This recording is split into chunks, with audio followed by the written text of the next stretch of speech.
So, Nick, my question then becomes to you. What is a libertarian to do when... What is a libertarian to do when the restraint on freedom comes from a non-government actor? Yeah, it's an excellent question, and I would be among the first to say, that government power or state power is not the only power. Corporations have massive power. Amazon has power. Amazon and the failing Washington Post has power, et cetera. What I see happening online, and I say this as a journalist, Reason Magazine is in its 50th year. With the rise of the internet, our reach and our scope and our visibility, our influence has grown massively because we can get to more people at a lower cost. I am very invested in a free and open internet that allows people to say whatever, I was going to curse, but I was told not to because this is PBS, which goes over the air, so it's controlled by the FCC.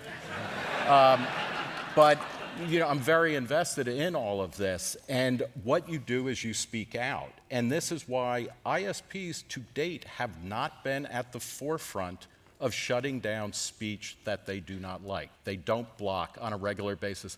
They don't block sites. So wait a minute. Don't you feel better for not having cursed?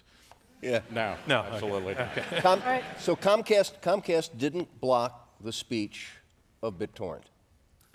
They did, and Okay. they got in some. Wait. And They didn't block the speech. They blocked the practice. But Tom, we also know, and I say this as somebody who's BitTorrent. Here is something I'll admit to being a criminal.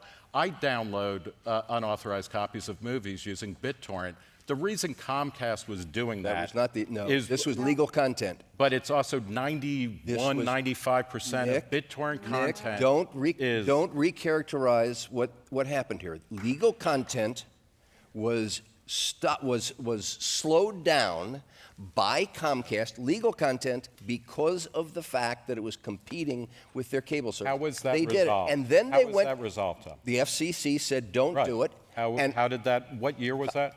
2007, decided in 2010, and then Comcast went to court and said to the court, "You cannot tell us not to discriminate." If Comcast says to the court, "You can't tell us not to discriminate," if Verizon says to the court, "You can't tell us not to discriminate," if Comcast, AT&T, and everybody else amends their internet practices to say, "Well, we once said we weren't going to have paid prioritization, but now we're going to start waffling on that," what does that tell you about what the reality is? Two quick things. One is paid prioritization always a terrible thing?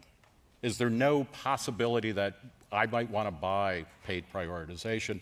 Secondly, if Comcast is doing that, then my other ISP will likely compete for that customer by saying, "You know what, BitTorrent away."